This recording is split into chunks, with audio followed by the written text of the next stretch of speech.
Fala, meus amigos, bom dia, boa tarde, boa noite, não sei que hora que vocês vão estar assistindo isso aqui. Espero que vocês estejam bem, debaixo da mão do Eterno.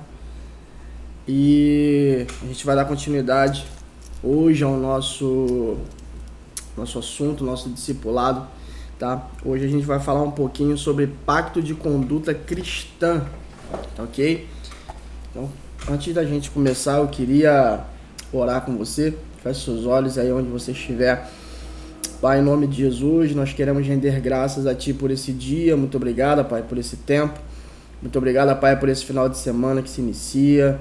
Pai, somos gratos por tudo que o Senhor tem feito por nós no decorrer dessa semana e por tudo que o Senhor há de manifestar no final dessa semana, em nome de Jesus. Pai, nós te pedimos que o assunto que iremos abordar aqui, Pai, seja mais um assunto para a nossa edificação, mais um assunto para o nosso crescimento, para o nosso fortalecimento espiritual, em nome de Jesus. Pai, que Teu Espírito de sabedoria esteja repousado sobre nós, em nome de Jesus, e que a Tua graça, Pai, superabunde nesse lugar, em nome de Jesus Cristo. Amém.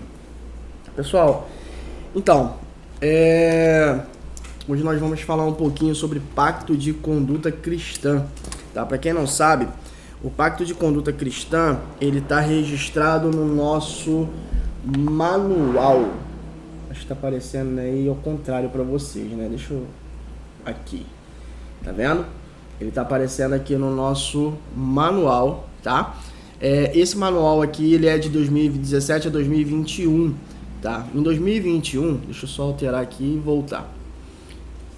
Em 2021, nós teríamos, né, de fato, a nossa Assembleia Geral, tá? O manual, para vocês que não sabem, esse mesmo manual, ele rege a Igreja do Nazareno no mundo inteiro, tá?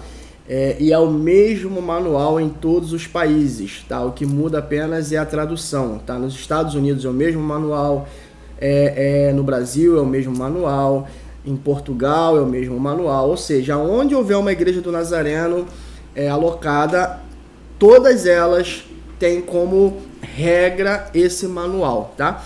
Em 2021 iria acontecer a Assembleia Geral, tá? De 4 em 4 anos, tá? Acontece uma Assembleia Geral. Nesse último ano aconteceu nos Estados Unidos, eu só me esqueci a cidade, tá? Indianápolis, tá? Esse ano foi em Indianápolis. Aconteceu agora no mês de ano passado, no mês de julho, tá? Aconteceu a Assembleia e o manual tá saindo, tá? A nova tradução já tá chegando pra gente. Só que em 2021 não aconteceu por conta do Covid-19, fechou tudo, então não houve, tá? Então aconteceu agora. Mas ele ainda está valendo. Então tudo que nós vamos abordar aqui, ele está incluso dentro do manual, tá? A prática ou pacto de conduta cristã, eles são normas, tá? Que regem a nossa denominação, tá? Elas estão inseridas na nossa denominação e elas precisam ser observadas, tá? Ao longo do conteúdo aqui, vocês vão ver que são coisas assim que, na verdade, faz parte do dia a dia de todo cristão, tá? Então, para você, depois eu vou jogar em PDF para você que não tem acesso, esse manual lá para que você possa acessá-lo, tá? Ele começa na página 30, tá? Página 30, parte 3, Pacto de Conduta Cristã, e ele vai até a página 45, onde a gente entra a parte 4, que é governo da igreja, tá bom? Então a gente vai tratar esses assuntos aqui. Eu vou dar uma enxugada e vou buscar aqui trabalhar só os assuntos principais, não que todos eles não sejam, tá? Mas como a gente está fazendo uma questão aqui introdutória e o assunto ele é um pouquinho complexo, então eu vou buscar aqui pontuar aquilo que realmente faz sentido nesse primeiro momento para vocês, tá? Ele usa alguns termos bem técnicos, então eu vou tentar trazer o máximo possível aqui para nossa linguagem, para nossa realidade, tá? E fiquem tranquilos porque todos os anos todos os anos, no início de cada ano, a gente tem aula de manual na escola bíblica dominical. Então, todo ano a gente revê os artigos de fé, a história da igreja, a nossa identidade, e a gente vê pacto de conduta também, tá? Todos os anos. Esse ano não foi diferente, tá? Então, é um assunto que a gente vai abordando todos os anos, porque ele vai sendo assimilado cada vez que a gente entra com o mesmo conteúdo, tá? Então, hoje eu tô dando uma introdução para vocês aqui. Aproveitando, antes de entrar de fato aqui no nosso assunto, tá? Pessoal, é de suma importância que todos vocês estejam presentes e façam parte da escola bíblica dominical, tá? Nós estamos encerrando agora, nesse domingo, o assunto que nós estamos abordando desde o início, que é os ministérios, os 5 ministérios, tá? Que Paulo ele trata em 1 Coríntios, tá? É um assunto muito bom, onde ele fala sobre o ministério do apóstolo, o ministério do profeta, o ministério do evangelista, tá?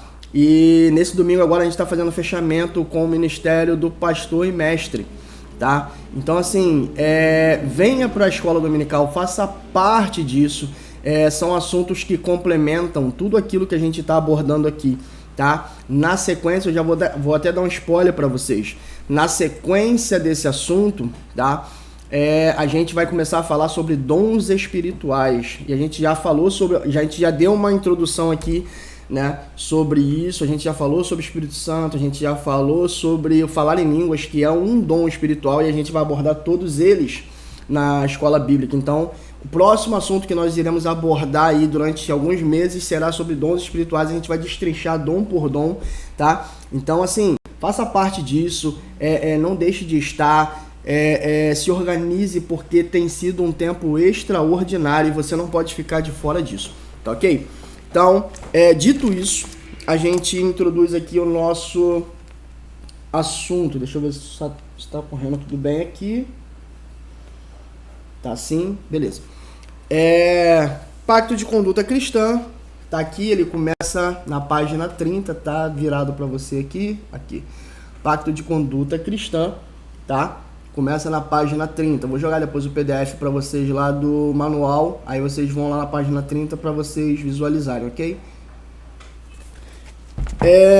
Então, ele tem alguns assuntos aqui englobados, tá? A gente vai falar sobre vida cristã, santidade da vida humana, sexualidade humana e casamento, e mordomia cristã. Os assuntos que a gente vai se ater aqui hoje, tá? Porque eles são os mais importantes. Oficiais da igreja, regras de ordem e emenda do pacto, já é um pouco mais complexo, já tem uma linguagem um pouco mais técnica, então eu não quero trazer isso aqui agora nesse primeiro momento, tá? Então vamos nos ater aos principais, tá? O manual, para quem não sabe, ele é dividido e subdividido em artigos, tá? Então a gente vai começar a falar aqui a partir dos artigos 28 ao 31, se eu não me engano, ou é o 32, tá? Dos artigos 31, 28 ao 31. Então vamos começar pelo artigo 28, onde ele introduz a vida cristã. Olha só. Artigo 28. Deixa eu só acender a luz aqui, que tá um pouquinho escuro. Pronto, dá uma diferença aqui no vídeo agora. A igreja proclama alegremente as boas novas de que podemos ser libertos de todo pecado para uma vida em Cristo.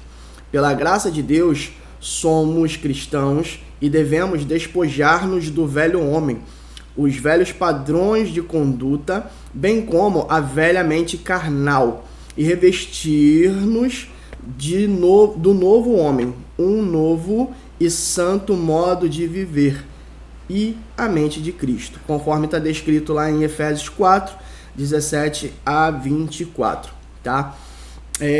Só para contextualizar aqui, nós falamos sobre, dentro dos artigos, quando a gente visualiza os artigos, o artigo 10, que é o artigo que fala sobre a santidade, a inteira santificação e a santificação cristã, tá? Que é aquilo que a gente entende não só como doutrina, né? Mas como teologia mesmo, quando a gente trabalha o campo de Wesley, a gente precisa entender que não basta somente eu aceitar Jesus e garantir a minha salvação. Não. Nós falamos, inclusive, na aula de reposição, para quem estava presente, que a salvação é diferente daquilo que os nossos irmãos calvinistas acreditam, tá? Uma vez salvo, não sempre salvo, tá? A salvação ela pode ser perdida sim, tá ok? Então a gente precisa, como primeiro passo, como acesso à graça, reconhecer Jesus como meu Salvador, tá? Mas não é somente isso que garante a minha salvação. Hebreus 12,14 diz que seguir a paz com todos e a santificação, sem a qual ninguém verá o Senhor. Ou seja, agora eu preciso buscar uma vida de santidade para que eu possa encontrar o meu Senhor. E o pacto de conduta cristã nada mais é do que algumas normas que trazem essa orientação, trazem esse norte de como eu consigo moldar uma vida de santidade, para que eu possa encontrar com o Senhor, conforme Hebreus. Então, continuando aqui, a Igreja do Nazareno pretende transmitir à sociedade contemporânea princípios bíblicos atemporais, de tal modo que as doutrinas e pactos da Igreja possam ser conhecidos e compreendidos em muitas nações e múltiplas culturas. Como eu falei, esse manual aqui, ele rege as igrejas do Nazareno ao redor do mundo, ok? Então, independente de raça, tribo, povos ou línguas, a ideia é que todos eles entendam o cerne do pacto de conduta, tá? Aceitamos que os 10 mandamentos, reafirmando nos ensinos de Jesus Cristo no Novo Testamento e demonstrados de forma mais completa e concisa no grande mandamento e sermão da montanha, continuem a ética cristã básica, tá? Então, a vida cristã, isso aqui é só uma introdução da vida cristã, tá? Eu vou pular aqui essa parte. Eu vou colocar depois para vocês, tá? Vocês lerem com calma os artigos subsequentes do 28. E eu quero entrar aqui no artigo 29, que é onde a gente começa a já visualizar algumas coisas, tá bom? O artigo 28, na verdade, ele vem trazendo uma introdução, tá? A partir do 29 é que ele começa a discorrer os pontos principais. Então, para a gente ganhar tempo aqui, vamos trabalhar a partir dele, tá? Artigo 29, ainda dentro da vida cristã, ok? Diz assim: entendemos especificamente que as seguintes práticas devem ser evitadas. Entendemos que especificamente que as seguintes práticas devem ser evitadas. Então vamos lá. Artigo 29.1. Diversões que subvertam a ética cristã. O nosso povo, tanto individualmente como as famílias cristãs, devem reger-se por 3 princípios. Primeiro, a mordomia cristã, de tempo livre de lazer.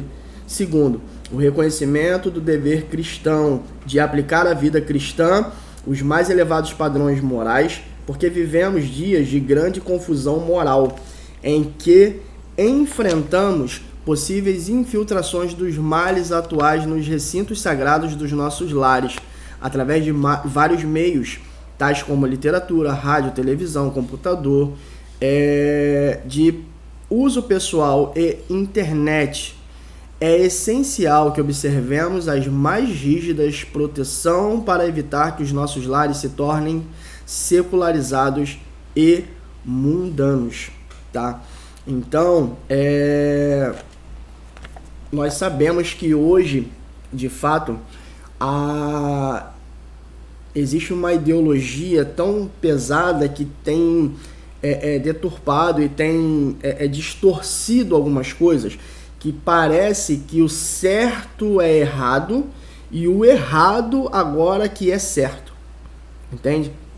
Então, em primeira instância aqui, o pacto de conduta ele vem trazendo essa visão para que essas coisas não secularizem as nossas casas. Entendam? A igreja nada mais é do que um coletivo de pessoas, ou melhor, a igreja nada mais é do que um coletivo de famílias, porque a base da igreja é a família. Entendam bem, a base da igreja é a família. A igreja foi fundada por famílias. Então a base da igreja é a família. E Jesus instaurou, ou melhor, Deus instaurou e instituiu a família por meio de Adão e Eva. Então o plano original de Deus começa na família. Nós entendemos que a família, inclusive, é o nosso primeiro ministério. Então, o que o Deus desse século, por assim dizer, quer fazer é destruir a família. Porque se ele destrói a família, ele destrói a igreja. Entende? Então, são coisas que estão ligadas. E como que ele faz isso? Com pequenas ações, com pequenas coisas. Tem um caso agora, foi até a Rafaela que comentou comigo sobre isso, eu particularmente eu não tinha visto, tá? Mas parece que um adolescente, se eu não me engano, de 16 anos, matou o pai e a irmã com uma arma dentro de casa, porque o pai tirou o celular dele. Eu não sei exatamente o contexto, mas parece que o pai deu um castigo pro filho, e aí tirou o celular dele e automaticamente ele assassinou o pai e a irmã por causa de um celular. E na verdade parece que era por conta de um jogo. Entende? Então assim, quando o manual aqui ele traz diversões que subvertam a ética cristã, então nós precisamos ter cuidado. Que tipo de diversão que a gente está acessando? Que pode estar corrompendo a nossa ética cristã, sabe?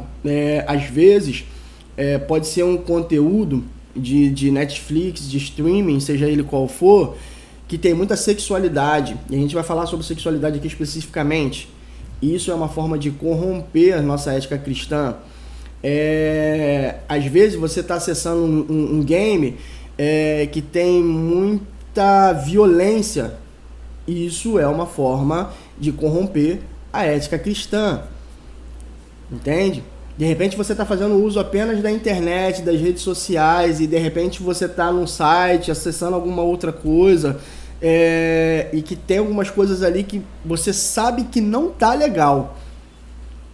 Isso é uma forma de corromper a nossa ética cristã. Então toda forma de entretenimento, toda forma de diversão, tá? Que tenha essa percepção, que você tenha esse sentimento de que isso pode corromper a sua ética cristã, se afaste. Não pratique. Não esteja envolvido. Não esteja inserido. Não faça uso. Entende?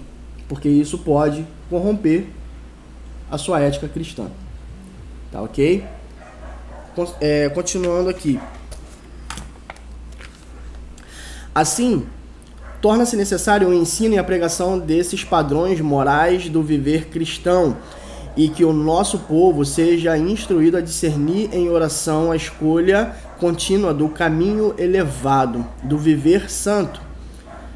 Por isso, exortamos os nossos líderes e pastores a darem ênfase vigorosa nos nossos periódicos e dos nossos púlpitos a verdades fundamentais que desenvolvam o princípio da distinção entre o bem e o mal, que se encontram nesse meio de comunicação. É exatamente o que nós estamos fazendo aqui, tá? Por meio desse grupo de discipulado, tá? Nós estamos trazendo orientações básicas, fundamentações básicas de condutas cristãs que nós precisamos nos ater, tá ok, pessoal? Eu peço desculpa pelo barulho, tá tendo obra aqui embaixo, na casa aqui embaixo do meu irmão, tá? Tá uma barulheira aqui hoje, a movimentação na rua, tá? Mas a gente vai dar continuidade aqui, tá bom? Artigo 29.2, tá? artigo 29.2, loterias e outras formas de azar que sejam, legais ou ilegais. A igreja entende que o resultado final dessas práticas é nocivo, tanto ao indivíduo como à sociedade. Aqui tem algumas referências bíblicas, mas eu vou colocar para você lá o PDF, depois você pode consultar, inclusive, com as referências, tá? Então vamos lá. Loterias e outras formas de jogos de azar que sejam, legais ou ilegais. Por que ele está falando isso? Porque, vamos lá, loteria, especificamente hoje no Brasil, no nosso país, é um jogo esportivo, por assim dizer. Pelo fato dele correr pela Loteria Federal, ele é legal, entre aspas. E de fato é legal, observando o nosso cenário aqui, tá ok? Porque ele corre pela Caixa Econômica Federal, tem toda a questão de conferência e tal. Então, assim, eu não quero entrar em detalhes aqui pra gente ganhar tempo. Mas hoje a loteria esportiva é um jogo legal. O que seria então ilegal? Por exemplo, o jogo do bicho. O jogo do bicho já é uma forma de jogo ilegal. Hoje está muito famoso, muito conhecido e tem muita gente com isso, inclusive instalado no celular, tá? Cristãos, inclusive, que eu já vi com isso instalado no celular. O famoso jogo do tigrinho, tá? Ou então o Cartola. Galera aí do futebol aí que tem o Cartola instalado no celular.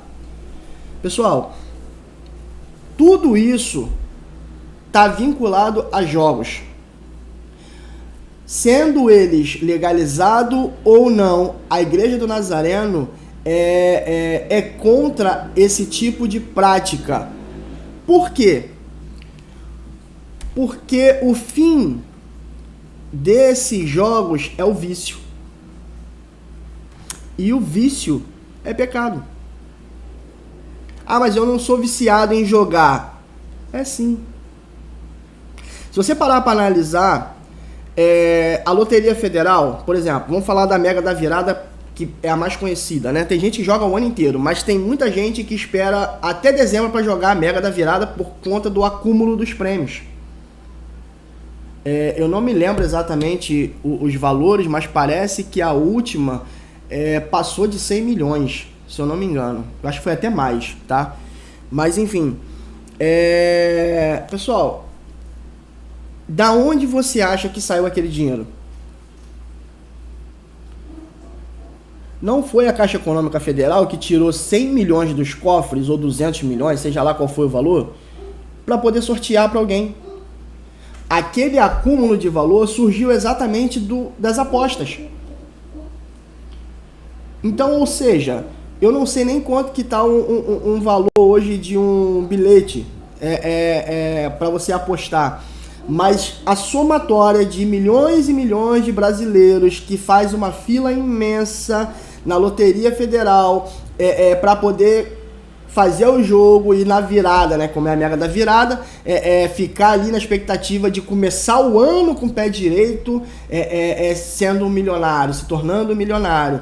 Gente, são milhões e milhões de brasileiros que apostam e o acúmulo desses valores é que gera o resultado. Ou seja, milhões e milhões de brasileiros investem dinheiro, ou melhor, perdem dinheiro para 1, 2, 3, no máximo 4 pessoas ganharem. Isso sem contar as loterias que faturam milhões. Isso sem contar a própria Caixa Econômica que fatura absurdamente. Vocês estão entendendo? Ah, é legalizado? É legalizado. Contudo, são milhões de pessoas que estão tirando dinheiro de pão, são milhões de pessoas que estão tirando dinheiro de dentro de casa, de contas, porque teve um insight, teve um pressentimento, teve um sonho, sonhou com números, ou teve um sonho e aí foi pesquisar na internet o que significava esse sonho, e aí de repente lá naquele significado tinha um número, e aí você vai e aposta naquele número. Porque no jogo do bicho também é a mesma coisa. Entende? E eu posso falar do jogo do bicho com conhecimento de causa porque o meu pai jogou a vida inteira em jogo de bicho. E quem fazia os jogos pra ele era eu. Não porque eu queria, porque eu era obrigado. Tá? Eu sonhei com um cachorro. Vou jogar no cachorro. Vai dar cachorro. Aí vai pegar o resultado, deu pavão. Entende? Então, todo e qualquer tipo de aposta tá tirando dinheiro de pessoas para dar prêmio a alguém. Jogo do tigrinho, né? O pessoal aí tá ficando milionário, entre aspas, aí com o jogo do tigrinho. Gente, tem muito patrocínio ali por trás. Tem muita coisa rolando ali por trás. Há não muito tempo atrás aí teve uma outra aí, acho que era Bet 365, alguma coisa assim, que foi investigada. Até o Neymar foi investigado por conta disso. Porque rola muito dinheiro. Imagens que estão ali. E tem um monte de brasileiro que tá, pensando que vai se dar bem. Gente, saiam fora disso. Tá? Saiam fora disso. Se você tem esses aplicativos instalados no celular, eu já te aconselho, desinstala. Se você quer viver uma vida de santidade, Cartola, jogo do tigrinho, ou seja lá as outras ramificações que existam hoje nesse sentido, desinstala. Desinstala. Nós precisamos viver uma vida de santidade em todos os aspectos, em todos os parâmetros, tá? E isso não condiz com a nossa realidade de uma vida de santidade. Tá ok?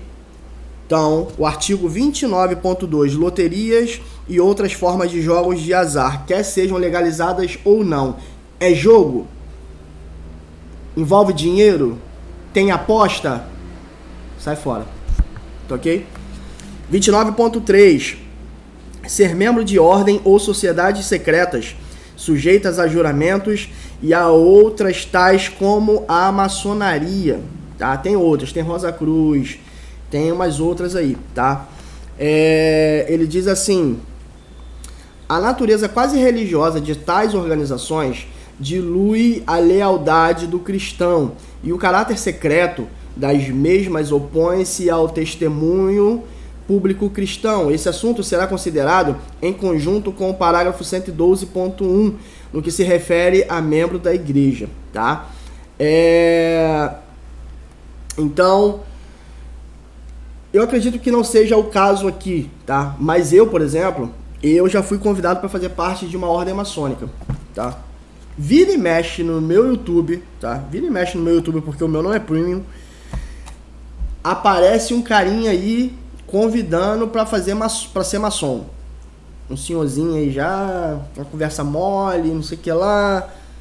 Anúncio patrocinado. Vira e mexe aparece no meu Instagram. Não sei se de repente já apareceu no de vocês, tá?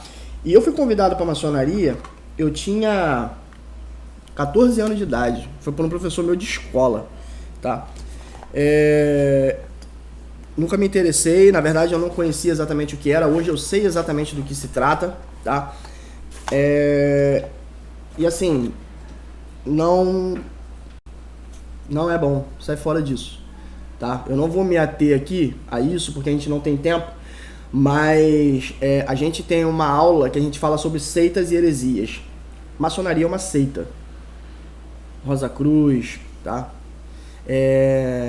Os Mormons, tudo seitas, tá? E nessa aula a gente destrincha exatamente, mas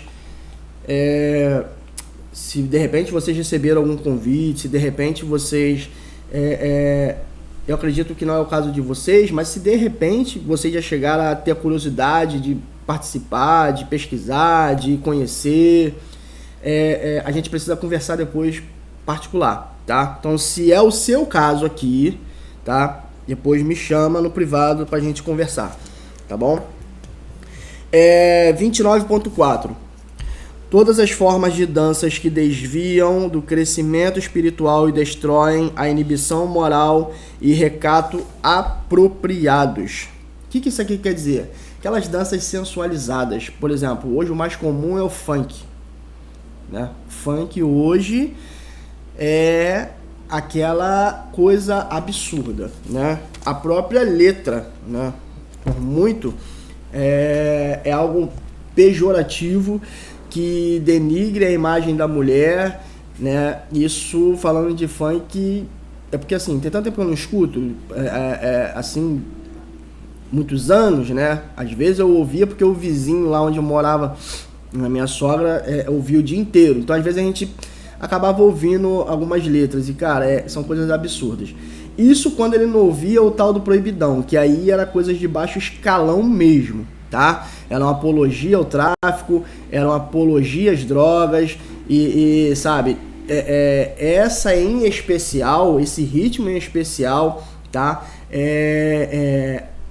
As quiálteras que são usadas ali em especial, sabe? As rítmicas que são usadas ali em especial são coisas diabólicas, tá? São coisas diabólicas, tá? Eu vou colocar pra vocês aqui, deixa eu até anotar pra mim não esquecer, tem um corte do Alexandre Aposan. Alexandre Aposan, pra quem não sabe, foi baterista do Thales Roberto. E ele, num podcast, ele fala justamente sobre o ritmo do funk. Cara, é absurdo. Eu vou anotar aqui, depois eu vou jogar o link desse corte pra vocês, tá? Deixa eu só anotar aqui pra não esquecer. Vou jogar lá no grupo, depois vocês assistam, tá? Vale muito a pena. Mas tem outras danças também, por exemplo, o forró, né? É uma dança também que mexe muito com a questão da sensualidade e da sexualidade. Isso eu particularmente eu não sei como que tá isso hoje, mas há muito tempo atrás, e por conta de influência de uma novela, inclusive, aquela famosa dança do ventre, também era algo nesse sentido, tá? Então, assim, todas as formas de danças que desviam do crescimento espiritual e destrói a inibição moral, tá? Te desvia de um caráter cristão. Então, assim, cuidado com aquilo que você ouve, cuidado com aquilo que você submete o seu corpo a se mover, porque o nosso corpo ele é templo do Espírito Santo, tá? Então nós precisamos ter cuidado. Ah, mas não tem nada a ver, gente. Tem a ver sim. Tem a ver sim. Eu me lembrei que agora também tem um podcast em que a Sara Shiva fala muito sobre isso também, tá? Mas a Sara Shiva já ela traz uma questão um pouco mais complexa. Esse do Fábio Aposan, acho que ele já supre legal o que eu tô traduzindo aqui, tá? 29.5. O uso com bebidas de líquidos embriagantes ou o seu comércio. Exercer influência ou votar a favor da existência de lugares para a venda de tais bebidas, ou uso de drogas ilícitas ou o seu comércio, ou uso do tabaco em qualquer de suas formas ou o seu comércio. À luz das escrituras sagradas e da experiência humana quanto às consequências nocivas do uso do álcool como a bebida, e tanto em conta das descobertas da ciência médica quanto aos efeitos prejudiciais do álcool e do tabaco ao corpo e à mente, a nossa posição em prática como uma comunidade de fé empenhada no alcance de uma vida santa e abstinência em vez da moderação. As escrituras sagradas ensinam que o nosso corpo é o templo do Espírito Santo. Como demonstração de amor e por consideração por nós mesmos e os demais, pedimos ao nosso povo abstinência total de todos inebriantes. O que isso quer dizer? A Igreja do Nazareno, entendendo os contras e os colaterais que tanto o álcool quanto o cigarro, quando ele fala do tabaco, ou mesmo as drogas ilícitas, tudo aquilo que já tem estudos e aquilo que hoje tem como reflexo no seu corpo quando você faz o uso, tá?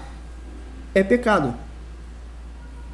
Então ele diz aqui, ó: pedimos ao nosso povo abstinência total. Sabe o que é abstinência total? Não usar, em hipótese nenhuma, ok? Em hipótese nenhuma. Ah, mas a Bíblia não fala que é pecado o uso de bebida alcoólica. Realmente, a Bíblia não fala.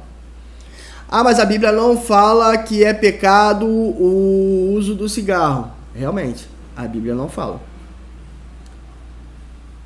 Mas a Bíblia diz assim, ó: tudo me é lícito, mas nem tudo me convém. Aí ele continua dizendo que nem todas as coisas me edificam. E isso aqui em especial, bebida e cigarro em especial, ou drogas ilícitas em especial, além de não edificar espiritualmente, ainda traz malefícios ao meu corpo a médio e longo prazo. Porque existem doenças causadas por meio da bebida alcoólica e existem doenças causadas por meio do tabaco. Isso sem contar as drogas ilícitas. Tá? Então, se não traz benefício, se não edifica o meu corpo e, pelo contrário, coloca a minha saúde em xeque, por que eu vou usar? Não tem lógica. Ah, mas a Bíblia não fala. Eu sei que a Bíblia não fala, Alecrim.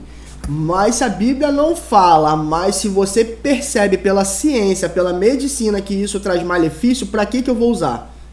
Se o meu corpo é templo do Espírito Santo, eu preciso preservá-lo, então eu não devo consumir. Aí agora vamos lá, vamos entrar num outro ponto aqui. Comércio. Ah, Eric, mas eu não bebo, mas eu não fumo. Mas eu tenho uma... vou dar um exemplo aqui. Ah, eu tenho uma padaria. Só que lá na padaria vende cigarro, vende bebida. Irmão, não. Tá errado. Porque o consumo dele também é pecado. Ah, mas é minha fonte de renda, é a única coisa que eu tenho, eu não tenho outra forma de sobreviver, é dali que eu tiro meu ganha-pão, e se eu acabar com isso, eu não tenho de onde tirar dinheiro, irmão. Faz um voto com Deus e tira. Faz um voto com Deus e tira. Eu tenho certeza que Ele vai suprir. Se você fizer um voto com Deus e você for fiel, Ele vai suprir. Pode ter certeza do que eu estou te falando. Mas sai fora disso. Porque é pecado. Porque você está aliciando outras pessoas. Ah, mas é legalizado. É legalizado. Mas no cigarro mesmo, por exemplo, atrás dele tem a contraindicação lá do Ministério da Saúde. Você compra o cigarro, atrás dele vem dizendo exatamente o que aquilo causa no seu corpo. Inclusive morte. Quando não câncer. Então, a gente não pode investir dinheiro naquilo que não é pão. E nem naquilo que não edifica. Tá? Continuando aqui. 29.6. O uso de estimulantes, depressores, alucinógenos e outros intoxicantes sem o cuidado e prescrição médica adequada. O que isso aqui quer dizer? Tem uma galerinha aí hoje, né? Que toma remédio para dormir, porque só consegue dormir se tomar remédio. Tem uma galera aí hoje aí que consegue comprar medicamentos sem receita médica, tá? Principalmente aqueles remédios controlados. Entendeu? Os remédios chamados tarja pretas, que são remédios que mexem com a sua estrutura psicológica, que são remédios prescritos a quadros de pessoas que estão em depressão profunda ou estão sofrendo de alguma outra situação patológica, fisiológica, emocional, seja ela qual for, tá? E tem pessoas fazendo uso desses medicamentos simplesmente para dormir, porque não consegue dormir. Tô falando isso porque eu atendo algumas pessoas e já atendi adolescente com isso, que precisa tomar remédio para dormir porque não consegue dormir, tá? Então, pessoal, cuidado. Olha o que diz. Tendo em conta a evidência médica descrevendo os perigos de tais substâncias e as demonstrações escriturísticas para se manter um controle responsável da mente e do corpo, escolhemos abster-nos de intoxicantes, estimulantes e alucinógenos, a despeito da legalidade e disponibilidade de tais substâncias. Mais uma vez, A nossa igreja, enquanto denominação, entende que é melhor, é necessário se abster, ou seja, não utilizar nenhum desses medicamentos sem prescrição médica. Tá ok? Então, se você apresenta um quadro em que você talvez seja necessário o uso, primeiro você vá ao médico. Porque nós, inclusive, né, brasileiros em especial, tem a ideia de se automedicar, né? O médico, ele passa 6 anos numa faculdade, depois ele passa mais não sei quantos anos em especialização, sem contar que ele estuda a vida inteira, e aí ele te prescreve um remédio. Aí você fala assim, não, eu que sei o que tá bom, que serve pra mim, o que não serve, o médico não sabe de nada. O cara estudou pra isso, mas você sabe melhor o que é melhor pra você. Porque você viu na internet. Que hoje é mais fácil, você não quer ir no médico, você prefere olhar na internet, aí, cara, eu tô sentindo isso, isso e isso. Aí você vai lá, pesquisa lá no Pai Google, e aí ele te dá os sintomas e ele já te indica os medicamentos, aí você não vai na farmácia e compra. Ou melhor, você não vai nem na farmácia, né? Que agora você liga, o motoboy entrega pra você. Cuidado. Cuidado. Você tá colocando em xeque o templo do Espírito Santo. E isso é pecado. Porque isso fere a ética cristã. Então abra o olho. Não faça isso. Vá ao médico. Tá sentindo alguma coisa? Vá ao médico. Não saia se automedicando. Porque a médio prazo, né? Aquele remédio ali vai surtir efeito, vai resolver a sua questão. Mas todo remédio ele tem ou melhor, ele tem colaterais. E aí, de repente, você está suprindo uma coisa, mas está trazendo colateral em outra coisa. E aí, você não procura o médico. Aí você vai fazendo uso desse medicamento. Mais tarde, você está com outro problema generalizado por conta dos colaterais desse remédio que você usou a vida inteira. Ah, mas não tem nada a ver. Tem a ver. Então, cuidado. Certo? Vamos correr aqui.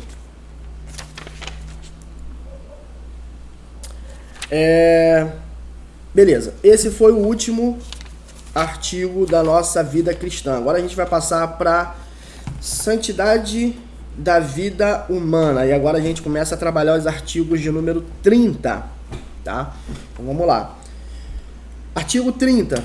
A Igreja do Nazareno acredita na santidade da vida humana e empenha-se em lutar contra a prática do aborto, pesquisa de células estaminais ou células-troncos e embriões humanos, eutanásia, negação de tratamento médico junto aos fisicamente incapacitados e aos idosos, tá? Aqui é um pouquinho extenso, a gente vai falar aqui só dos mais comuns, tá? Pra gente ganhar tempo. 30.1. Aborto induzido. A Igreja do Nazareno afirma a santidade da vida humana como estabelecida por Deus, o Criador, e crê que essa santidade se estende a crianças que ainda não nasceu. A vida é uma dádiva de Deus. Toda a vida humana, incluindo a que está em desenvolvimento no útero materno, é criada por Deus à sua imagem e, portanto, deve ser nutrida, cuidada e protegida desde o momento da concepção. A criança é um ser humano com todas as características da vida humana em desenvolvimento, e essa vida depende totalmente da mãe para a continuidade desse desenvolvimento. Por isso, acreditamos que a vida humana precisa ser respeitada e protegida a partir do momento da sua concepção.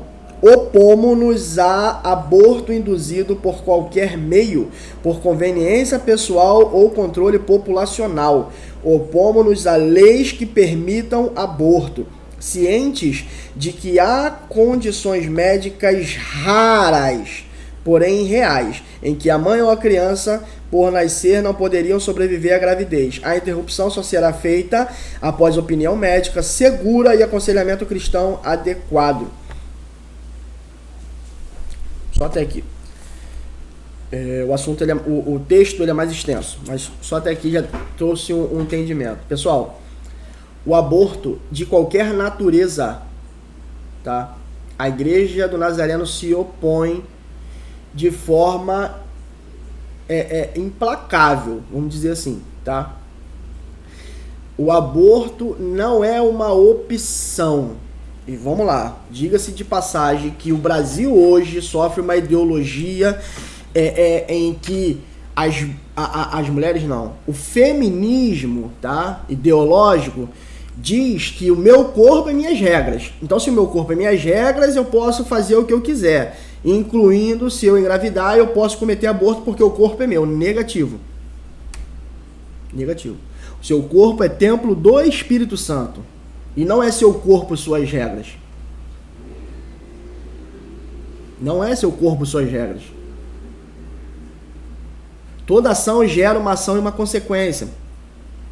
Partindo do princípio que eu vou falar isso mais à frente, mas partindo do princípio que você comete o ato sexual e vem de fato a gerar uma vida, seu corpo não é suas regras, porque agora existe uma criança sendo gerada e você tem total responsabilidade. Entende? E se você projeta um aborto, você está cometendo contra a sua vida, contra a vida dessa criança. Sabe o que isso significa? Homicídio.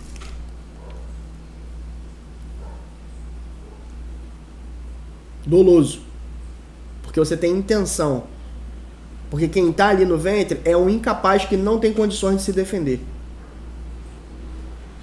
E aí agora eu saio do manual e entro na Bíblia. Apocalipse diz que os homicidas não herdam o reino de Deus.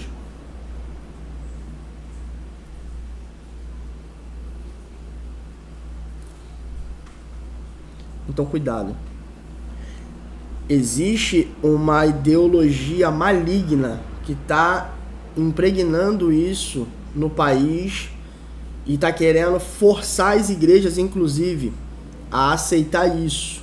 Não só isso, como outras coisas.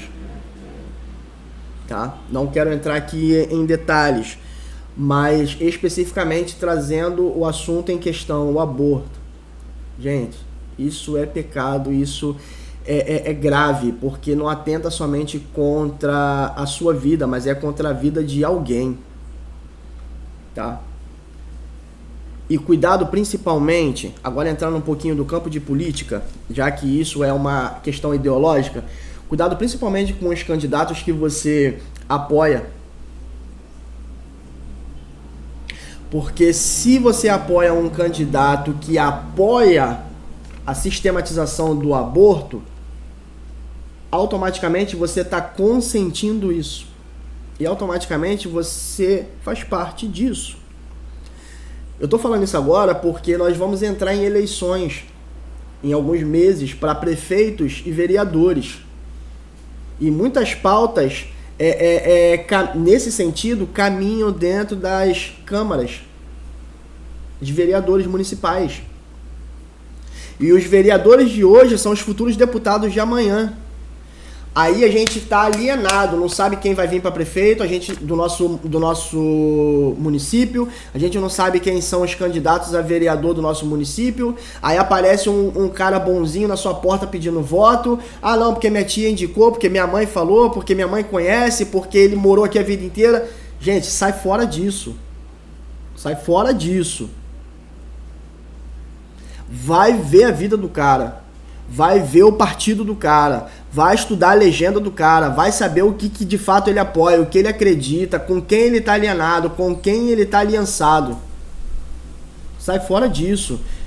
E principalmente, pessoas que você sabe que não tem condições de ganhar, mas você vota nele pelo voto da confiança. Não, vou votar nele só porque eu conheço. Cuidado. Porque você pode estar elegendo alguém na legenda. Ou seja, você vota nele, ele não vai ganhar, mas os votos dele vai fazer outra pessoa ganhar. E essa outra pessoa pode ter parte nessas pautas. Então, pessoal, pelo amor de Deus, vamos abrir a nossa mente para essas coisas. Nós perecemos por falta de conhecimento. Então, por favor, para 5, 10, 15, 20, uma hora que seja, pesquisa um pouquinho sobre o seu candidato, tanto para vereador quanto para prefeito esse ano. Isso é muito importante, tá? Porque de repente você está elegendo alguém que é totalmente a favor disso aqui, ó. E aí você é contra, mas a pessoa que você votou é a favor. Você está sendo conivente. Do mesmo jeito. Então, por favor, se atentem a isso, tá? Voltando para nossa aula aqui, 30.2, eu vou pular essa parte aqui, porque já está falando mais de questão de engenharia genética, células estaminais, então eu vou entrar aqui no 30.4, que fala sobre a clonagem humana. Opomos-nos à clonagem de um ser humano. A humanidade é valorizada por Deus, que nos criou a sua imagem, e a clonagem de um ser humano trata este ser como um objeto, negando desta forma a dignidade pessoal e o valor que não são conferidos ao nosso Criador. Pessoal, isso daqui é eu dizer assim, Deus, eu também sei criar. Tecnicamente falando, é mais ou menos isso, tá? Então nós somos contra isso. 30.5 e o 30.6, pra gente correr aqui. Deixa eu ligar aqui o meu carregador, que o notebook tá descarregando.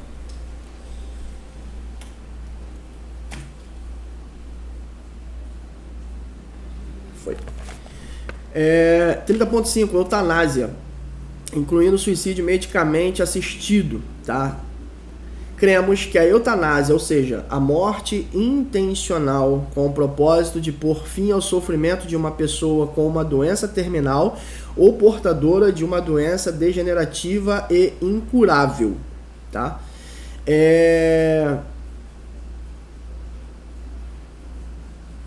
É incompatível com a fé cristã.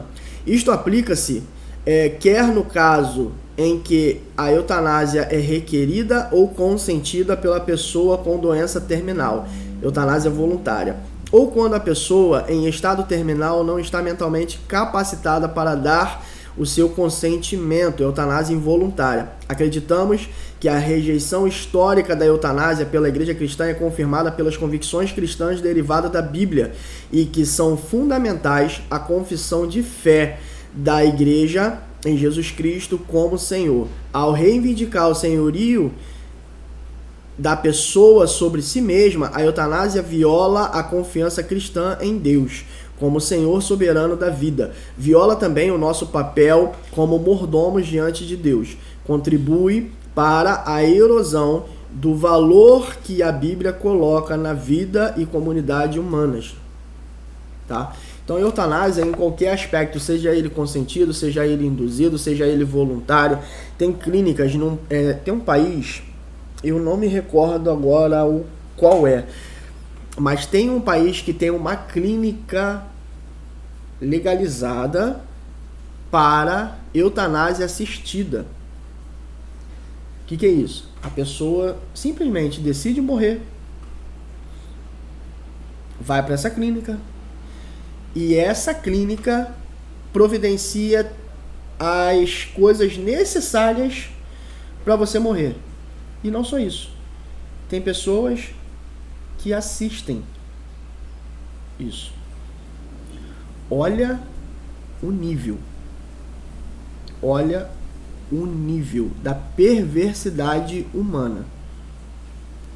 Isso é pecado. Se é Deus que dá vida, Deus tem o controle da vida, não somos nós. Mais uma vez, o nosso corpo ele é templo do Espírito Santo. E eu não posso atentar contra o templo do Espírito Santo.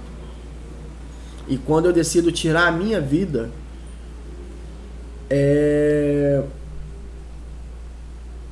ou eu decido por alguém isso, tá? E aí também inclui a questão do aborto, porque também é isso. Eu estou dizendo para Deus, eu é que sei da minha vida. Sabe qual é o resultado? Os suicidas também não vão herdar o reino de Deus.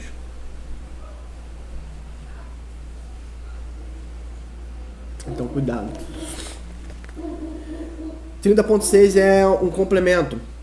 Permitindo morrer, cremos que, quando a morte humana é iminente, tanto o não iniciar como o retirar de sistemas artificiais de apoio à vida são permitidos dentro dos limites da fé e prática cristã.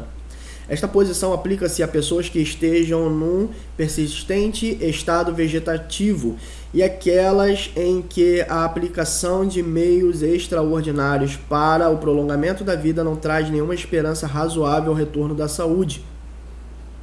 Cremos que quando a morte é iminente, nada na fé cristã requer que o processo de morrer seja artificialmente adiado. Como cristãos, confiamos na fidelidade de Deus e temos a esperança da vida eterna.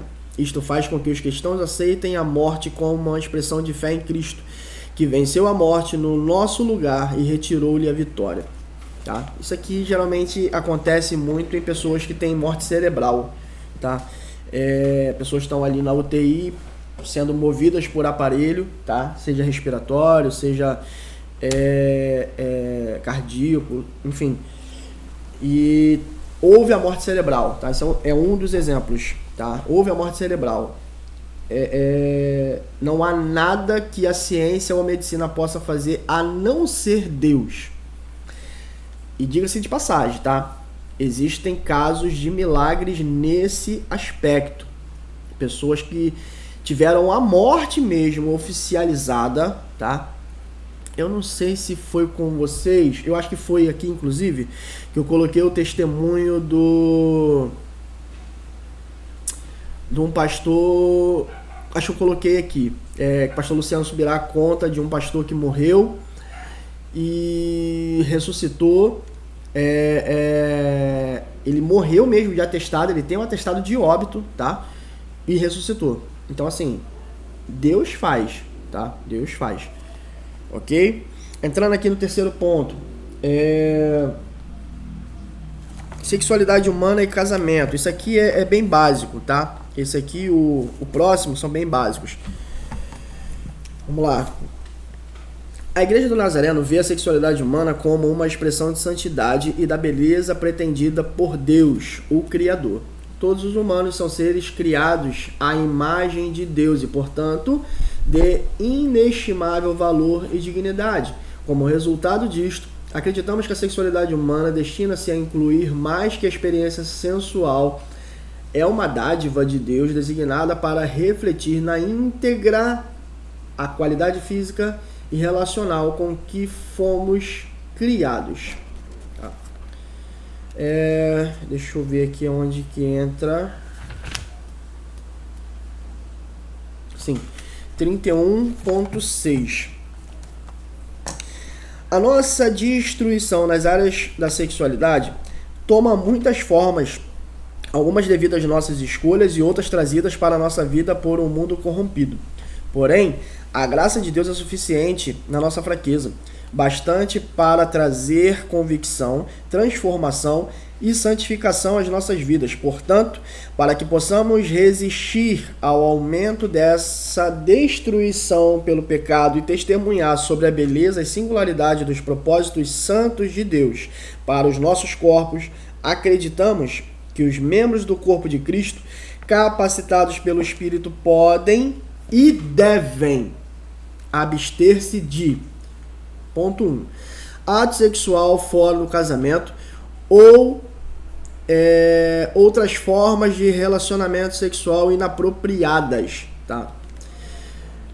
Porque acreditamos que a intenção de Deus para a nossa sexualidade é que seja vivida dentro do pacto de união entre uma mulher e um homem. Entendemos que há práticas no relacionamento que muitas vezes levam a fazer do outro um objeto. Em todas as suas formas, também danificam potencialmente a nossa capacidade de entrar na beleza e santidade do casamento cristão, como todo o nosso ser. Então vamos lá. O sexo fora, o ato sexual fora do casamento nada mais é do que fornicação, tá? Ou para aqueles que são casados e esse ato, né, no caso de quem é casado, é relacionado ao adultério. Então, essas formas são pecaminosas, tá? Segundo ponto, ato sexual entre pessoas do mesmo sexo. Outra vez a gente está entrando num ponto aqui que tem sido tema de discussão no Brasil, especificamente no âmbito político, tá? O LGBTQIA+, e sei lá, as letras que vêm em sequência, tem tentado impor, tá? Entendam? Pessoal, nós não somos contra as pessoas. Vou deixar isso bem claro aqui olhando para você. Nós não somos e não podemos ser contra as pessoas que decidiram, tá? Estar com pessoas do mesmo sexo. Nós não podemos desprezar essas pessoas. Nós precisamos amar essas pessoas. E por meio do amor e por meio da pregação do evangelho, tá? Que muda a mentalidade, trazendo as verdades do reino, mostrar que essa prática é pecado. Entendam? Nós não somos contra a vida dessa pessoa, nós somos contra as suas práticas. E agora trazendo para o âmbito ideológico, nós somos contra principalmente a imposição disso no seio da igreja. Porque é isso que tem destruído o núcleo familiar. Tá? É isso que tem destruído o núcleo familiar. Aquilo que Deus instaurou.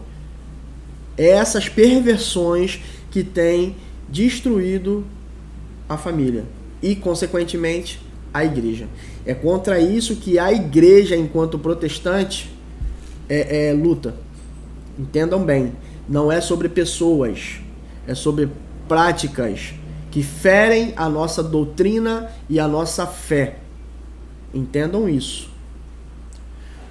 Nunca exclua alguém que tenha essa prática. Pelo contrário, demonstre o seu amor, demonstre o amor de Cristo por meio da sua vida a essa pessoa. E permita que ela seja transformada por meio do amor de Cristo, sendo você um instrumento. Tá ok?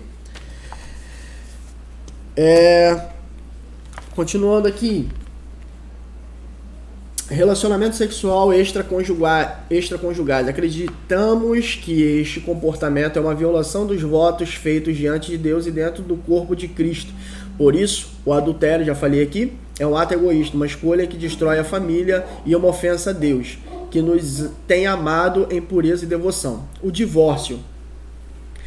Porque se entende que o casamento deve ser um compromisso para toda a vida. Quebrar o pacto do casamento por iniciativa pessoal, ou pela escolha do cônjuge não corresponde ao propósito de Deus. A igreja deve fazer por preservar os laços matrimoniais onde for sábio e possível e oferecer conselho e graça àqueles que foram feridos pelo divórcio. Tá? Hoje está sendo muito comum, principalmente na mídia, pessoas midiáticas, casa hoje, daqui a 3 meses está divorciando. Daqui a 6 meses está divorciando. Daqui a 1 ano está divorciando. Ou mesmo pessoas que são casadas por anos e anos e de repente separa. Aí não só separa, como agora vai viver com uma pessoa do mesmo sexo. Tem um caso aí que está repercutindo demais na mídia essa semana, que é o casamento da Monique Evans, que casou agora com uma outra mulher, sabe? Uma mulher assim, a Monique é vivida, tá? Vivida, conhecida, mas assim, tá apagada na mídia, né? Há anos, e agora decidiu casar com uma menina que tem idade para ser sua filha, diga-se de passagem. Tá? Tem idade para ser sua filha e isso está sendo muito comum nos dias de hoje.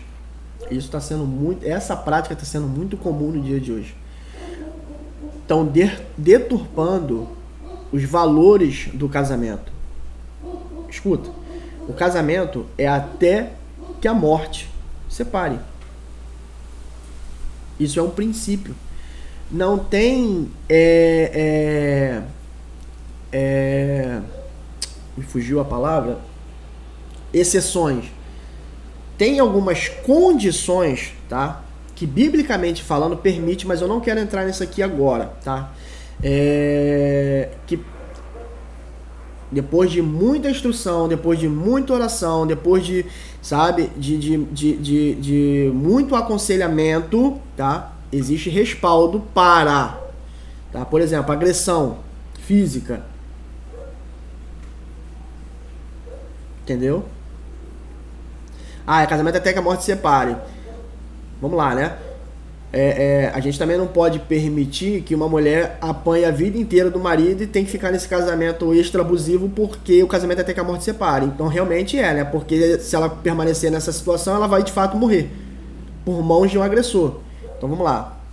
Tem coisas que precisam ser dosadas, tá? Mas nós não vamos entrar nesse mérito aqui. Vamos nos ater apenas ao princípio. Casamento é até que a morte separe.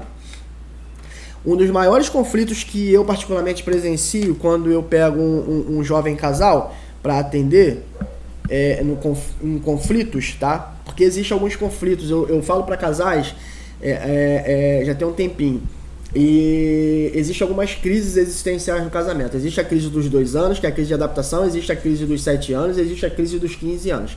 A maioria passa pela crise dos 2 anos, que é a crise da adaptação. Porque quando você está namorando, você está noivo, você está apaixonado, você está enganado. Tá? Diga-se de passagem.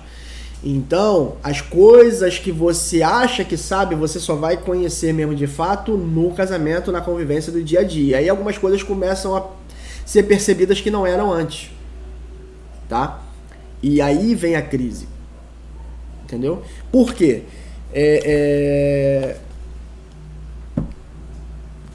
Para muitos jovens, o motivo do casamento, tá? Não vou generalizar aqui não, tá? Mas para alguns, vou colocar assim. Para alguns, o desejo de se casar é justamente para poder ter permissão para o ato sexual. Tô falando assim porque tem algumas crianças aqui inseridas no meio, tá? E na verdade o casamento não é isso. Aí quando percebe isso, que não é só isso, não se resume só a isso, aí vem os conflitos. Então, por isso que hoje na nossa igreja especialmente, a gente aconselha a galera, a gente senta, a gente faz o curso pra galera, pra instruir, pra ensinar, pra orientar. O filhinho, não é só isso. Casamento é muito mais sério, é muito mais amplo, pra de fato, quando tiver decidido, não, eu já entendi, eu quero casar. Então, beleza. Aí a gente segue. Pra não entrar sem instrução nisso, tá? Então, fica a dica, ok?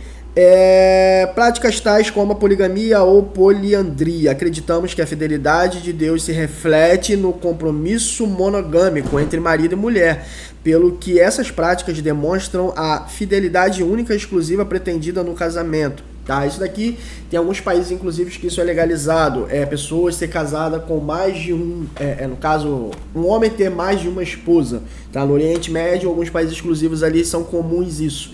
Tá? Mas nós aqui, inclusive no Brasil, essa lei ainda é lei. A poligamia é crime. Tá? E dentro aqui dos nossos parâmetros é pecado.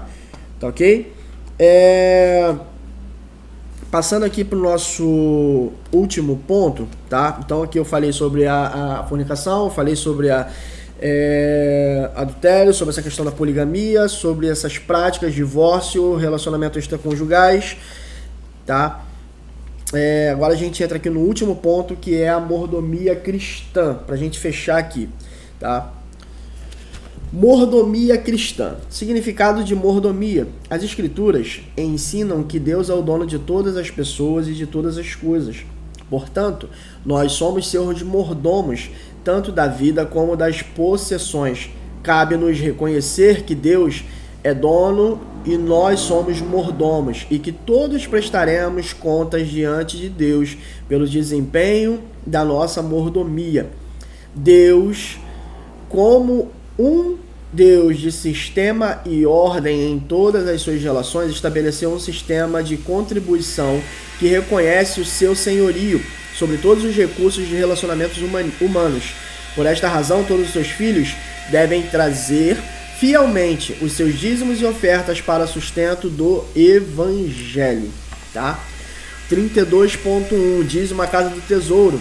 trazer o dízimo à casa do tesouro é procedimento bíblico e prático de fiel e regularmente entregar o dízimo na igreja de que se é membro.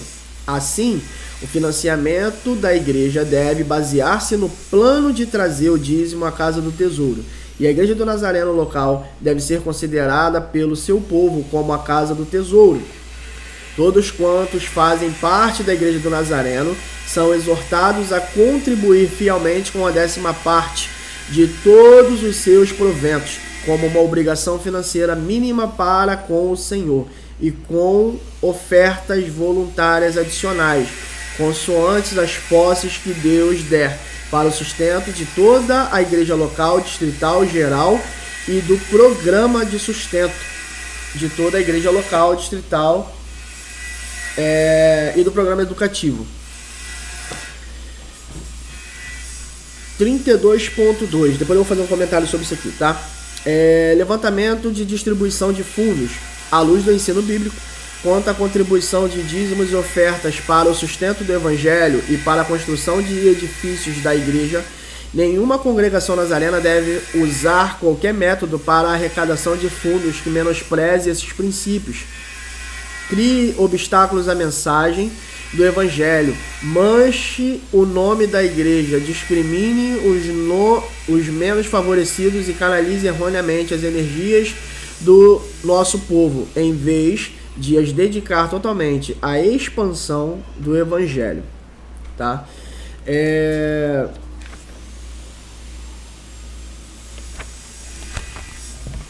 A nossa igreja, deixa eu só abrir aqui eu dei uma aula específica sobre isso.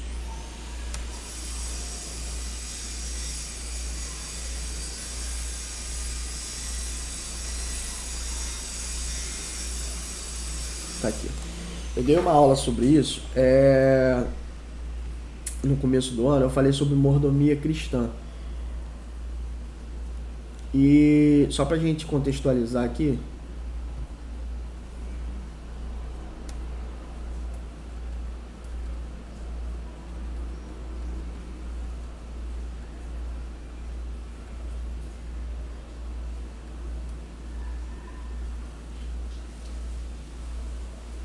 isso, tá aqui, achei. Pessoal, o dízimo, a palavra dízimo, tá? O termo dízimo, só pra gente entender, ele traduz para 10%, tá? A Bíblia não fala que eu tenho que dar 10%, então. A Bíblia fala sobre a palavra dízimo. E o dízimo, o termo dízimo significa 10%, tá? Malaquias 3 diz: trazei todo o dízimo à casa do tesouro para que haja mantimento e fazei prova de mim, diz o Senhor, se eu não abrir as comportas dos céus e derramar a bênção sem medida sobre vocês. Deus está falando, se você traz o dízimo, deixa comigo. Mas a nossa igreja, além dos dízimos, ela trabalha com algumas ofertas especiais, tá? E só pra gente entender, dízimo é uma coisa, oferta é outra, tá? O dízimo nada mais é do que a proteção das minhas finanças. Quando eu devolvo o dízimo, entenda, eu não estou dando dízimo, tá? Eu estou devolvendo o dízimo, aquilo que Deus me confiou.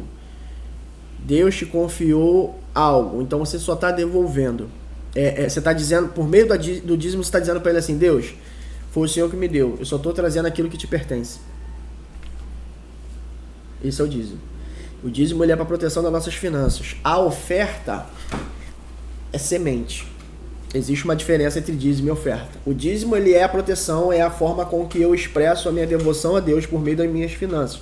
Eu estou dizendo para Deus: Deus, obrigada pelo pão de cada dia, por assim dizer, obrigada pelo sustento, obrigada pelo trabalho que o Senhor me confiou. E por meio disso eu estou trazendo de volta 10%. Agora a oferta é uma semente. Oferta é totalmente diferente de dízimo. Oferta você semeia, você colhe, você planta melhor, você pega a semente e você planta. Ela cresce e aí ela dá frutos. Então, à medida que você semeia, você colhe. O princípio é diferente, tá? Então, assim, quer prosperar? Semeie. Seja na igreja, seja na vida de alguém, seja com boas ações, tá? E a semente não se limita apenas a recurso financeiro não, tá?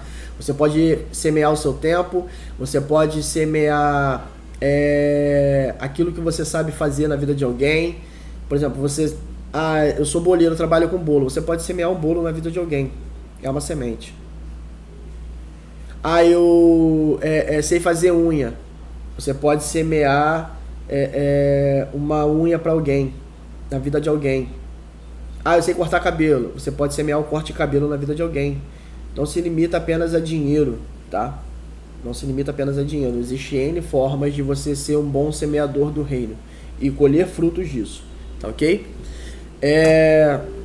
Eu escrevi aqui, nessa aula, pra gente fechar, o que acontece? O povo, só pra gente entender aqui o que é a mordomia na prática, tá? Porque aqui, eu tenho o texto que eu vou jogar pra vocês, mas aqui ele tá muito complexo, tá? E eu dei essa aula baseado nisso aqui que eu destrinchei. Só pra gente entender aqui, basicamente, o povo de Israel estava cativo no Egito. Deus levanta Moisés, liberta o povo do Egito. Só que antes desse povo sair do Egito, Deus fala para eles assim: Moisés, instrui o povo a pedir aos egípcios ouro, prata, roupas, porque eu vou tocar no coração deles para eles abençoar os egípcios, os israelitas. Antes deles saírem, dos israelitas serem libertos de fato na última praga, eles vão pedir, eles saem pela rua pedindo aos egípcios. E de fato acontece. Os egípcios começam a ofertar na vida deles ouro, prata, joias, utensílios, roupas, sandálias, tecidos, sabe? Os egípcios de forma muito generosa começam a ofertar na vida desse povo. E eles saem de fato do Egito com muitas posses, por assim dizer. Aí vamos lá.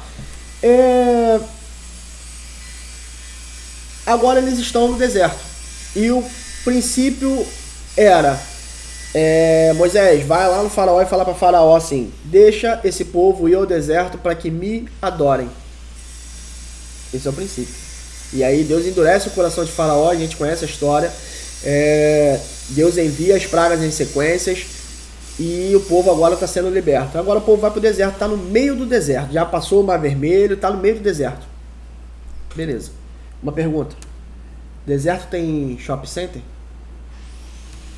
Deserto tem lojas? Deserto tem supermercado? Hoje até tem, né? Se você vai em Dubai, Dubai era um deserto. E olha o que é Dubai hoje. Mas naquela época não. Então, para que Deus pediu para que Moisés instruísse o povo a pedir roupa, prata, ouro para o povo? Os egípcios, e os egípcios de fato deram, ofertaram. Para quê? Se agora não tinha como eles se mover por meio daquilo. Porque hoje nós nos movemos no sistema por meio de dinheiro. É o dinheiro que nos permite comprar, consumir, né? Falando nesse aspecto. E agora eles estão sem, eles estão sem comida no deserto. Estão sem água no deserto. Aonde que eles vão comprar isso? Eles têm agora o que comprar, mas não tem aonde comprar, entendeu? Só que Deus, ele provê tudo. Deus provê a água, Deus provê o pão, Deus provê as codornizes, Deus provê todas as coisas. Então assim, não tem com o que eles gastarem. Mas tinha um princípio, tá? Qual era o motivo? Deus queria que o povo entendesse que as primícias tinham que ser de Deus. Então agora Deus vai instruir Moisés a construir o tabernáculo, a tenda, para que Deus, por meio da tenda, viesse habitar no meio do povo. E quem é que banca essa construção? O próprio povo, com tudo aquilo que eles receberam dos egípcios. Então agora eles começam a ofertar ouro, as pratas, os tecidos. Alguns ali são artífices, sabem fazer trabalhos manuais com a mão, começam a ofertar o seu tempo e o seu trabalho, e de fato a tenda é construída. O que Deus está ensinando naquele momento? É que as primícias precisam ser de Deus. O povo tinha o que consumir, porque eles tinham recursos para consumir, mas eles não tinham aonde consumir. Então, eles, por meio disso, Deus os fez entender que eles precisavam primeiro entregar as primícias. Em Êxodo, existiu 3 intervenções ali, ou tentativas de intervenções, ou de negociações, por assim dizer, de Faraó com Moisés. Em Êxodo 8:25, Moisés vai lá falar com o Faraó, e o Faraó diz assim: Moisés, faz o seguinte, leva o povo não, sacrifica aqui mesmo, sacrifica aí mesmo, não precisa ir pro deserto não, pode fazer aqui. Aí Moisés fala com o Faraó, não, tem que ser no deserto, até porque o nosso sacrifício é diferente do sacrifício de vocês. Se nós fizermos o nosso sacrifício aqui, vai ser um escândalo para vocês. Não. Aí houve uma segunda tentativa de negociação. Ô Moisés, faz o seguinte, vai só os homens, deixa as mulheres aqui. Vai só os homens, deixa as mulheres e as crianças aqui. Vocês vão lá, sacrificam e depois vocês voltam. Não, tem que ir todo mundo, porque as mulheres e as crianças também precisam ofertar. Aí houve uma tentativa de terceira negociação. Moisés, faz o seguinte, vai vocês, vai as mulheres, vai as crianças, vai todo mundo, mas deixa os seus bens. Deixa aqui as ovelhas, deixa os bois, deixa tudo aqui. Vai só vocês. Aí Moisés vira para Faraó e fala assim, com o que você acha que a gente vai ofertar? Se não é com os nossos bens, se não é com os nossos rebanhos. O que Moisés estava querendo dizer para Faraó naquele momento? Faraó, a gente vai adorar com aquilo que a gente tem.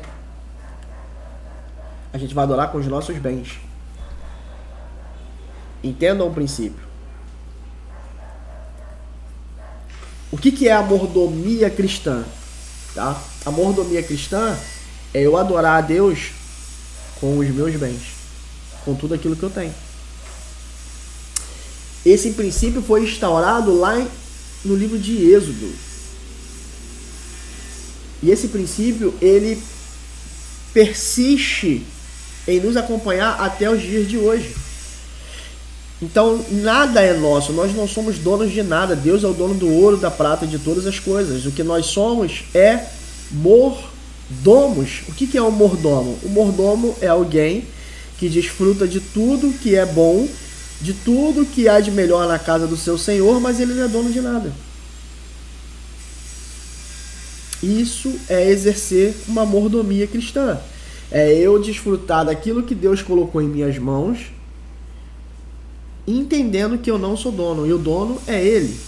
Isso é mordomia, tá? Não dá tempo da gente entrar aqui, mas existe 4 leis das mordomias cristãs, tá? Tudo é de Deus. Primeira lei, tudo é de Deus. Esse é o primeiro princípio, primeira lei. O segundo, eu preciso cuidar da minha casa, a mordomia, ou melhor, minhas finanças, os bens, os recursos, é para que eu possa cuidar da minha casa com excelência. Deus permite para que eu possa cuidar com excelência. Segundo, tudo aquilo que Deus entrega na minha mão como finança, além de eu entender que tudo é de Deus, além de eu cuidar bem da minha casa, das minhas finanças, eu preciso investir na vida de alguém. Isso é uma lei, isso é um princípio. E por fim, eu preciso investir no reino em acréscimos, tá? Não dá tempo da gente entrar nisso daqui, porque como eu falei, isso aqui foi uma aula que eu dei na escola bíblica, mas se a gente tiver uma oportunidade mais para frente, eu torno a falar com vocês aqui sobre a lei da mordomia cristã, tá? Então vamos lá, pessoal, recapitulando aqui pra gente encerrar, tá? Nós já passamos aqui de 1 hora de aula. Nós falamos hoje sobre pacto de conduta cristã, tá? Eu vou jogar para vocês o link aí para vocês acompanharem, ok? Pacto de conduta cristã. Nós falamos sobre a vida cristã, nós falamos sobre a santidade da vida humana, tá? Só pra gente contextualizar aqui. Na vida cristã, nós falamos sobre as diversões que subvertem a ética cristã. Nós falamos sobre loteria e os jogos de azar, seja eles lícitos ou ilícitos, legalizados ou não legalizados, tá? Jogo do tigrinho, enfim, outras coisas. Nós falamos sobre sociedades secretas, maçonaria, Rosa Cruz, tá? Nós falamos sobre as danças que desviam o crescimento, as danças sensual. Nós falamos sobre bebidas, nós falamos sobre cigarro, nós falamos sobre uso de entorpecente. Nós falamos sobre estimulantes, depressores, alucinógenos, medicamentos, o uso inclusive de você se medicar, tá? As consequências e os perigos sobre isso. Nós falamos na santidade humana, sobre o aborto, falamos sobre a clonagem, falamos sobre a eutanásia. Na sexualidade, nós falamos sobre o ato sexual fora do casamento, sobre a atividade sexual entre pessoas do mesmo sexo, sobre o relacionamento extraconjugal, sobre divórcio, sobre poligamia. Eu só me esqueci de falar aqui, tá? E tá dentro do contexto, sobre sexualidade humana e casamento, pornografia, tá? Pornografia transforma a pessoa em um objeto para deleite sexual egocêntrico. Este hábito destrói a capacidade de amar desinteressadamente, tá? A violência sexual de qualquer forma, incluindo estupro, agressão sexual, bullying sexual, linguagem odiosa, abuso matrimonial, incesto, tráfico de sexo, casamento forçado, mutilação genital feminina, bestialidade, assédio sexual, abuso de menores e outras populações vulneráveis. Isso também são atos que vão contra aquilo que nós cremos, tá? Então, pornografia, questão da própria masturbação em si, tá? Isso tudo são atos que precisam ser erradicados da nossa vida se nós queremos ter uma vida de santidade. E o que tem de gente dentro da igreja preso em pornografia, preso em masturbação, vocês não têm ideia, tá? Então, se isso é uma prática sua, sai fora disso quanto antes. Eu não consigo, eu tô aqui para te ajudar, tá? Me chama no privado que a gente conversa, eu tento te ajudar. A gente pode ver as melhores formas para poder te ajudar isso, mas você precisa ser liberto disso. Você está preso por meio desse pecado, tá? E o Espírito Santo tem poder de te libertar. Você precisa crer e precisa procurar ajuda, ok? Então nós falamos sobre isso. E a mordomia cristã que nós fechamos agora, falando sobre dízimos e ofertas, tá? Mas principalmente entendendo esses princípios, tá? Nós precisamos adorar e honrar a Deus com os nossos bens e com tudo que temos, tá ok, pessoal? Então essa é a nossa aula de hoje.